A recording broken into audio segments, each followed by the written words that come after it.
जाभास्क्रिप्टमा हामी arrow function नै धेरै किन युज गर्छौं होला त? यसको सर्टेन रिजन्सहरु छ। Let's see them one by one है त। सो मसँग यहाँ दुईटा फंक्सन छ, एउटा भनेको नर्मल फंक्सन भयो, अर्को भनेको एरो फंक्सन भयो। सो भेरी फर्स्ट रिजन भन्नुपर्दा चाहिँ यो एरो फंक्सन नर्मल फंक्सन भन्दा कम्प्यारेटिभली सानो हुन्छ र क्लीन देखिन्छ। सो अर्को एउटा बेनिफिट भनेको चाहिँ लेक्सिकल बाइन्डिङ हो।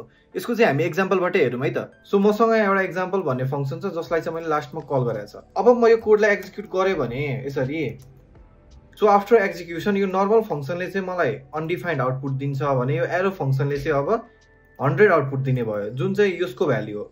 सो अब यसमा के भइरहेको छ भने सो यो कोडमा हाम्रो यो नर्मल फंक्सनले चाहिँ के गर्यो भने यो दिस डट भ्यालु चाहिँ यही फंक्सन भित्र खोज्न थाल्यो। तर हाम्रो एरो फंक्सनले चाहिँ त्यस्तो नगरिकन यो दिस डट भ्यालुलाई चाहिँ यसको नियरेस्ट प्यारेन्टबाट इनहेरिट गर्न खोज्छ। यसको नियरेस्ट प्यारेन्ट भनेको चाहिँ यो एक्जाम्पल हो। सो यसले एक्जाम्पलबाट भ्यालु खोज्छ र त्यसलाई प्रिन्ट गर्छ।